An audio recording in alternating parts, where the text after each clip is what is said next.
Hello everybody and welcome back to Witchfix. Today is unfortunately another episode where I'm talking about something that isn't specifically about witches, although it is related tangentially to witchy stuff, and I think if you're into witchy stuff you will enjoy it.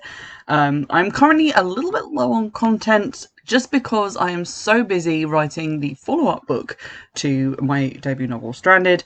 I have currently a lot of edits and things to do. It's really tying me up in terms of like writing and watching movies and all of that stuff. So you're just getting, unfortunately, some of the stuff that I had banked as not being particularly witchy enough to talk about, but now kind of have to fling in there for extra content, but also stuff that I think you will enjoy. So today we're looking at an Xbox, PlayStation, I think PC as well, game called Control. Now, the witchy content in Control comes from the fact that it's about a lot of supernatural stuff, and you play as a character who has magical, otherworldly powers.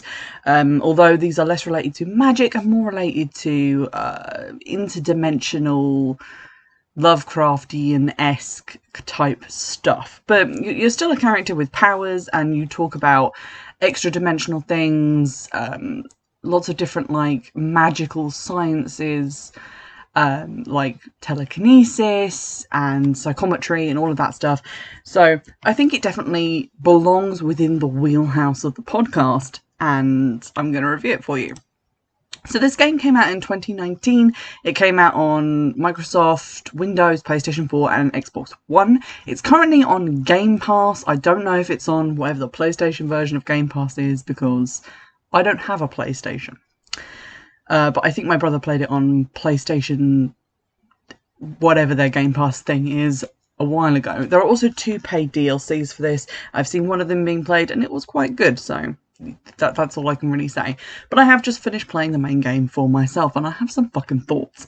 So this game is brought to us by the people who made Alan Wake, which is a game that I really love that came out on the Xbox 360 a long time ago and is apparently getting a sequel at some point. So the story in Alan Wake is that you're a kind of Stephen King-esque writer who goes to a place where a lot of weird shit happens and he's chased around by a weird shadow monster that lives in a lake and that wants him to write it into freedom. And this story relates to Control because Control is basically named for the organisation that investigates events like what happened in Alan Wake. It's the Federal Bureau of Control, I think, the FBC. And their whole wheelhouse is investigating these altered world events where weird stuff happens, dimensions interact with each other and things get a little bit wibbly, or controlling and containing altered items, which are mundane objects that have been granted supernatural powers, sometimes by altered world events or through other unknown causes.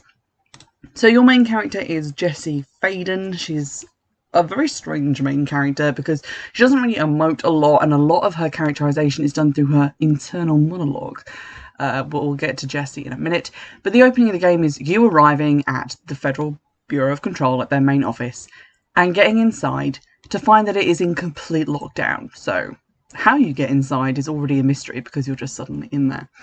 And you're looking for your brother who was taken by the Bureau following a weird event that happened in your childhood. I'm going to trigger warn now for discussion of suicide because that is kind of a major plot event early on. So Jessie goes to the director's office because that's where you have to go to get any information, I guess. I forget why you're told to go there, you just go there. But you find that he has shot himself in the head. And when Jessie picks up his gun, you're teleported to the astral plane, which is where a lot of the tutorials for different abilities take place, and you find that what you've picked up isn't actually really a gun. It is a sort of magical object in its own right, and the ability to use it and to hold it in your hand without being instantly killed makes you the director of the Federal Bureau of Control. So the fact that she picks up, I think it's called the service weapon, because what kind of weapon it is changes, I guess, depending on like what time period you're in and the kind of person who's holding it. But because she has managed to subdue the service weapon, that makes her the new director. And in a kind of a cool moment, when you leave the office, the pictures on the wall, like the portraits that previously showed the old director, now show you in a portrait that you have presumably never posed for, in an official uniform that you've probably never worn. And everyone you meet just knows that you are the new director. You're like, oh, I'm the director, and they don't ask you how this happened or anything like that. They're just like, oh yeah, I knew that. Which is cool. And one of the things I really like about the game is these subtle changes, the way it mixes in these kind of horror moments, and also some elements of comedy as well, through just how weird and wacky this place is to work in. Now, essentially the main body of the gameplay is a little bit boring, I will say. The actual combat is quite boring, to me at least. What I found interesting was investigating this location, learning about it, learning about the Bureau of Control, interacting with the different altered items and doing those quests. The combat is quite samey, and if you're playing it on like it's like a single difficulty, if you're just playing it normally, it is really unforgiving and quite difficult. There is a mode which is like assistance mode, so instead of having like easy, medium and hard difficulties, it just has assistance mode that you can turn on, which you can tick various boxes and make things easier for yourself. You can give yourself like snap aiming, you can let your health and energy recharge faster. You can also turn on one-hit kills and immortality. And I feel like just having an easy mode would have been better, because I feel like with those things turned on, it's almost too easy. But there we go. So mainly what you're doing is going to different areas and combating things. And what you're combating is people who've been taken over by a mysterious entity known as the Hiss, because that's the noise it makes. And this is why the building is in lockdown. People are being taken over by this thing. They're chanting. There's people like floating in midair, just chanting continuously. It's a very creepy soundtrack. And the only people who are unaffected were wearing special machines to kind of combat this sound, this hiss. And in the midst of all this, you're trying to sort this out for the people because you're the new director, but also because it will help you find out what has happened to your brother. And surprise, surprise, that is connected to the hiss. So the powers that you unlock quite quickly, it has to be said, if you go along like the main plot line, you unlock the ability to throw things with your mind, which is very fun. Like if you've ever embedded a mop bucket in someone's spine from across the room, it's hilarious and I would do it all day. It's great fun. You also unlock the ability to levitate, which is kind of like flying. You can get up quite reasonably high and glide for quite a long time, although it does take some time to master the controls on that because it doesn't really work how flying has worked in other games where I've been able to fly. So there's that. There's also a shielding ability, which I never used because I turned on one-hit kills because the combat was so boring. I just wanted to get through it very quickly. And I think you get another ability as well that I probably also never used and can't remember what it was. Oh, it's evade. It's like a dash, like a mid-air kind of dash, which coupled with the levitation means that you can get quite a good distance. There's some very strange goings on in this game. I really liked a lot of the story behind the different items. You pick up a lot of like audio logs and like paper logs and stuff. So if you don't want to read, this is probably not the game for you because there's a lot of stuff to read and get background information. But also it's just quite enjoyable when you meet people who work at the Bureau and they tell you that like a rubber duck has escaped from its enclosure and you need to go and find it because it has unearthly superpowers that could destroy everything. And then you find like an audio log of a woman trying to communicate with the duck saying, "Do you understand me? Quack if you can understand me." It's just very amusing. It has that kind of weird dry humour which I appreciate in a lot of games. And also it lets you use fantastic powers to navigate this world, like the ability to fly while simultaneously picking up objects and throwing them. You don't have to aim them either, or at least not the way I was playing the game, because you can just kind of pick a target and throw. You don't even have to aim at something to pick it up. You just hit the telekinesis button and it will bring something to you. You might not know what it is, but something will arrive and then you can throw it. So that's fun. The witchy kind of powers that Jessie seems able to harness come from an entity which is, I guess, like a good version of the Hiss, although we don't really find out that much about it. But she refers to it as Polaris, and it is something that she got through the event that caused her brother to be taken away.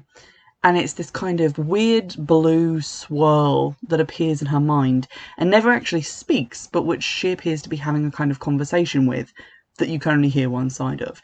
And because she is sort of bonded with this entity or related to it in some way, that becomes more clear throughout the story, she's able to, possess these powers and do pretty incredible things. So I think that's sort of the witchy element behind the game. Now, I quite enjoyed this. I found the gameplay as I'd sort of set it with the assistance mode on to be quite fun, because I could kill things very easily and I didn't get bogged down in very repetitive combat. I will say that having watched my brother play it, you know, without the baby wheels on, it did seem to get quite frustrating, because areas that you've been to before will just randomly spawn new enemies, and you will do a lot of backtracking and running to and fro and going to different areas for different quests, and it feels kind of unrewarding to have cleared an area of enemies only to have them come back later when you're running through there for the 57th time, trying to find a specific area that you need to get to. The map, I will also say, is very confusing, because you can't view the different levels and how they relate to each other, or at least I couldn't find a button to do that. So you can really only see the level that you're on. And a lot of the corridors and areas of the building look really fucking similar.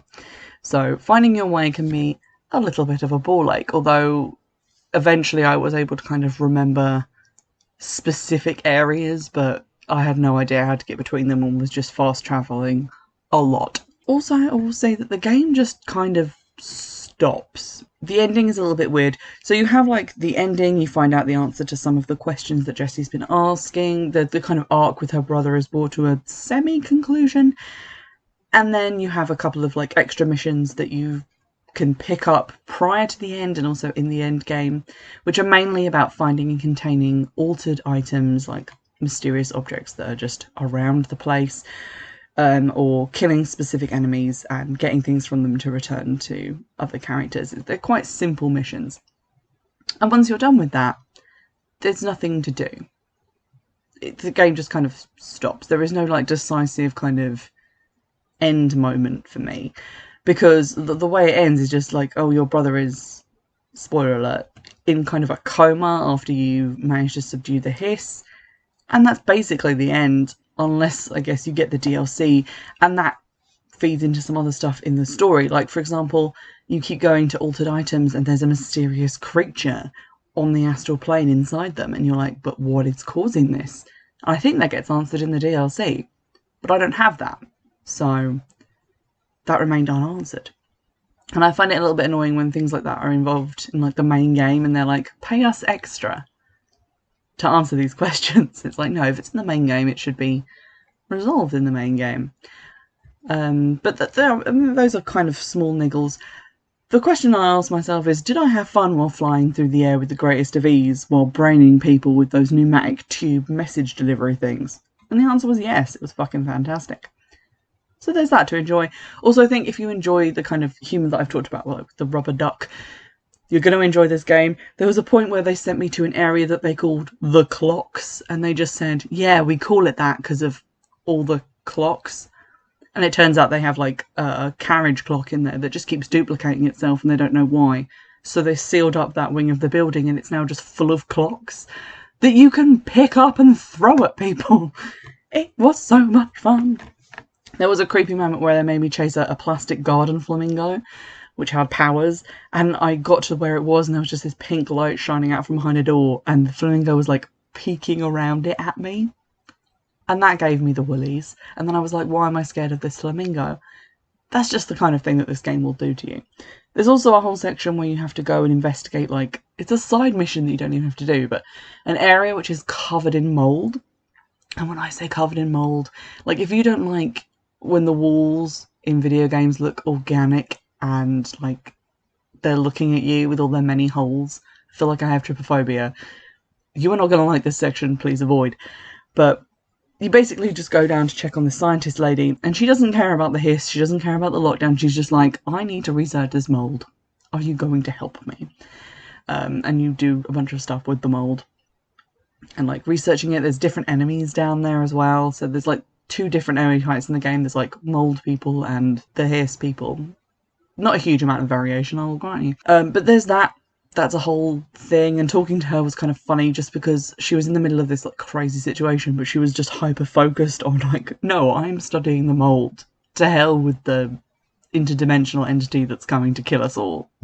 It's mould time. So I enjoyed that.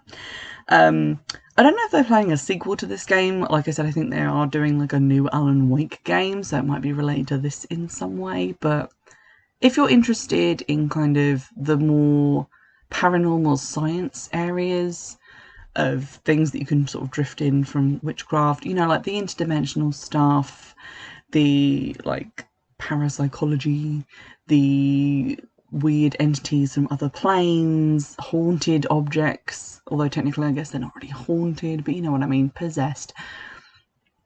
If you're interested in that side of thing, like psychic abilities, this is the game for you. It's a lot of fun. Even if you're not interested in that area of things, I think there's enough fun in just being someone with like magical abilities that if you like that, if you kind of want that to be a sort of power fantasy that you have, this is a great game for you if you're sort of stuck for something after you finished all of the more obvious fantasy games with magic in them.